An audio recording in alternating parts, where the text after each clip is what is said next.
तो hello guys, welcome back to MUCT aspirants. आज की वीडियो में हम बात करेंगे एमयूसीटी के बारे में। तो अगर 2026 में तुम एमयूसीटी दे रहे हो या करेंटली क्लास 12th में हो और एमयूसीटी देने की सोची है, तो this video is for you. ठीक है, तो पहले बात करते हैं एमयूसीटी होता क्या है, व्हाट इज़ एमयूसीटी।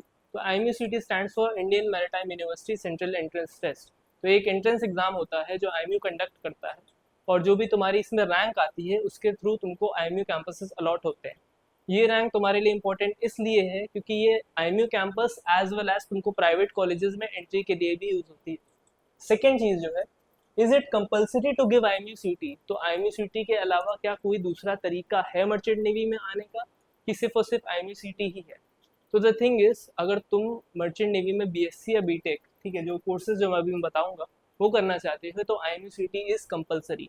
हाँ, इसके अलावा जैसे एक डीजी सर्कुलर निकला था कि तुम्हारे किसी स्टेट बोर्ड एग्जाम या कहीं पे भी जैसे जेई वगैरह में 40% से ऊपर है, तो तुम स्टिल आईएमयू कैंपसेस के लिए अप्लाई कर सकते हो गिवन द सिचुएशन उसमें सीट खाली हो। तो most of the time seats खाली नहीं होती हैं, तो इससे अच्छा तुम आईएमयू सीटी दो, एक अच्छी रैंक लाओ, and then you go for an IMU campus और जो भी तुम्हारा कॉलेज तुमको जाना। तो अब बात करते हैं कोर्सेज ऑफर्ड की। तो कोर्सेज ऑफर्ड क्या है, 3 कोर्सेज ऑफर करता है। पहला तुम्हारा है डीएनएस, दूसरा बीएससी एंड तीसरा है बीटेक। तो जो डीएनएस है, डीएनएस लीडिंग टू बीएससी है, मतलब डीएनएस करोगे तो डिप्लोमा में in nautical science leading to BSc. ठीक है, तो जो डिप्लोमा है वो कब तुम्हारा होता है, फिर 18 महीने की शायद से तुम्हारी ट्रेनिंग होती है, सी पे ट्रेनिंग होती है, और उसके बाद आके तुमको पेपर देना होता है, तब तुम्हारे हाथ में डिग्री आती है। उससे पहले डिप्लोमा करोगे अगर तुम ट्रेनिंग के टाइम पे छोड़ दोगे तो तुमको कोई डिग्री नहीं मिलेगी। फिर आता है तुम्हारा बीएससी। बीएससी में क्या है, बीएससी में तुम्हें 3 साल कोर्स करना पड़ेगा, देन तुमको डिग्री मिलेगी एंड देन तुम सी पे जाओगे। ठीक है, तो दोनों ही वैसे डेक साइड के लिए हैं। लोग डीएनएस प्रेफर करते हैं या बीएससी प्रेफर करते हैं अपने अकॉर्डिंगली। फिर आता है तुम्हारा बीटेक। बीटेक क्या है, BTech is an engine department की डिग्री है, टेक्निकल डिग्री है। ठीक है, तो इसमें क्या है, ये तुम्हारा 4 साल का कोर्स हो रहा है। मैं करेंटली बीटेक कर रहा हूँ, मैं 4th ईयर में हूँ, मैं बीटेक कर रहा हूँ। ठीक है, तो ये क्या है, ये इंजन साइड का है तुम्हारे। फिर आगे आते हैं तुम्हारा व्हेन इज आईएमयू सिटी। ये सबको सवाल रहते हैं कि मई एंड और ये जून स्टार्ट में आईएमयू सिटी होता है। ठीक है, ये सबके पास ये सवाल होता है कि आईएमयू सिटी कब होता है। तो ये है, देखो, मई एंड में या तो कंडक्ट होता है या तो जून स्टार्ट में कंडक्ट होता है। इसका रजिस्ट्रेशन मार्च में चालू होता है, उससे पहले नहीं चालू होता, मार्च में होता है या फेब एंड में होगा। ठीक है, उसके अलावा नहीं होता। और only once in a year, मतलब एक साल है तुम्हारा, अगर 2024 टू 2025 है, 2025 टू 2026 है, तो इस पूरे ईयर में सिर्फ एक ही बार कंडक्ट होगा। ऐसा नहीं है कि 2 बार होता है एमयूसीटी, जो तुम एआई पे देखते हो कि 2 बार कंडक्ट होता है, तो ऐसा कुछ नहीं है। एक बार ही कंडक्ट होता है एमयूसीटी साल में, तो एक ही बार देना होता है। और बैचेस तुम्हारे 2 होते हैं डीएनएस के, सिर्फ डीएनएस के। ठीक, तो आगे की कोई वीडियो में हम बात करेंगे, जब हम स्पॉन्सरशिप वगैरह की बात करेंगे तब मैं बताऊंगा। फिर आते हैं एलिजिबिलिटी में। तो एलिजिबिलिटी क्या है तुम्हारा, अगर तुम देना चाह रहे हो एमईसीटी, तो तुमको एलिजिबल होने के लिए क्या क्या चाहिए। तो तुम्हारा अकेडमिक क्राइटेरिया होता है, पीसीएम में 60% एटलीस्ट होने चाहिए तुम्हारे क्लास 12th में। फिर तुम्हारा क्या है, इंग्लिश में 50% इन क्लास 10 और 12। ठीक है, अगर पीसीएम में तुम्हारा करेंटली तुम 12th अपियरिंग हो तो तुम अपियरिंग लिख के अप्लाई कर सकते हो, बट एटलीस्ट तुमको ये चाहिए, क्योंकि जब डॉक्यूमेंट वेरिफिकेशन होगा तो तुम्हारा ये सब चेक होगा। फिर आता है तुम्हारा एज क्राइटेरिया। तो एज क्राइटेरिया जनरल के लिए 25 साल है, ओबीसी के लिए 28 साल, SC ST के लिए 30 साल, और इन सब में दो दो ऐड कर दो तो फीमेल के लिए। तो क्या होगा, जनरल के लिए तुम्हारा 27 for females, 30 for OBC, and ST ST के लिए ये तुम्हारा 32। फिर तुम्हारा आता है एग्जाम पैटर्न। एग्जाम पैटर्न क्या है, एमयूसीटी का क्या क्या पूछते हैं। तो नंबर ऑफ क्वेश्चंस तुम्हारे 200 क्वेश्चंस आते हैं, और तुम्हारा जैसे ड्यूरेशन है वो होता है 3 आवर्स। तो मोटा मोटा कह सकते हो 50 सेकंड से 1 मिनट मिलता है तुमको पर क्वेश्चन सॉल्व करने का। फिर +1 for correct and -0.25 for incorrect. तो ये तुम्हारी मार्किंग स्कीम होती है। तो जल्दी में तो ऐसा नहीं कि सारे क्वेश्चंस कर दो और तुम्हारा कोई नेगेटिव मार्किंग नहीं है, एमयूसीटी में नेगेटिव मार्किंग होती है। फिर आते हैं तुम्हारे सब्जेक्ट्स में, क्या क्या सब्जेक्ट्स आते हैं एमयूसीटी में, क्या क्या तुमको पढ़ना है। तो पहला सब्जेक्ट जो आता है वो फिजिक्स आता है, 50 क्वेश्चंस आते हैं इसके। फिर मैथ्स आता है, इसमें 50 क्वेश्चंस आते हैं, इंग्लिश में 40, केमिस्ट्री में 20, और जनरल एप्टीट्यूड और जीके मिला के तुम्हारे 40 के क्वेश्चंस आते हैं।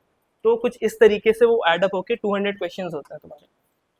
फिर सिलेबस क्या है, सिलेबस इस पीसीएम का तुम्हारा क्लास 11th और 12th जो होता है वो इसका सिलेबस होता है, फॉलोड विद स्टैटिक जीके और करंट अफेयर्स। जो तुम्हारा जीके होता है, स्टैटिक जीके मतलब जो पहले से ही है। ठीक है, जैसे फॉर एग्जांपल तुम्हारा किसी मॉन्यूमेंट वगैरह के बारे में हो सकता है, और तुम्हारा करंट अफेयर जो करंटली हो रहा है। तो उस समय जब तुम एग्जाम देने जाओगे तो उस समय जो करंट ग्लोबल सिस्टम या कुछ मतलब पॉलिटिक्स वगैरह में हो रहा होगा तो उसके थ्रू भी क्वेश्चंस पूछे जाएंगे। एंड देन कम्स तुम्हारा जनरल एप्टीट्यूड। जनरल एप्टीट्यूड क्या है? तुम्हारा एप्टीट्यूड के क्वेश्चंस, रीजनिंग वगैरह वाले क्वेश्चंस। और अगर तुम्हें चाहिए डिटेल्ड सिलेबस चाहिए तो इस नंबर पे 80093 ये नंबर लिखा हुआ है, इस पे तुम हाई भेजो व्हाट्सएप पे, तो एक तुमको मैसेज आ जाएगा, उसके थ्रू तुमको सिलेबस मिल जाएगा। फिर क्या है? How to prepare. प्रिपेयर कैसे करना है? इतनी बातें कर ली हमने, IMUCT कब होता है, कैसे होता है, तो प्रिपेयर कैसे करें? क्योंकि IMUCT के रिगार्डिंग अभी तक बहुत कम प्रिपरेशन कोर्सेज हैं, किसी को पता नहीं है। ठीक है, तो पहली चीज तो तुम कर सकते हो जो है सेल्फ स्टडी। पहला क्या है? Prepare class 11th and 12th PCM। तुम्हारा simple is that 11th 12th का PCM आता है कोर्स में, तो वो प्रिपेयर करोगे। सेकेंडली, जो तुम्हारे क्वेश्चंस है तुमको तुम्हारे NCERT के थ्रू सॉल्व करना है, तो NCERT है तुम्हारे पास, तो NCERT के सारे क्वेश्चन सॉल्व कर लो। और थर्डली तुम्हारे लिए आता है हमारा IMUCT की एक्सपर्ट बुक्स। तो ये कुछ ऐसी दिखती हैं एक्सपर्ट बुक्स, तो तुम हमारी बुक्स परचेज कर सकते हो।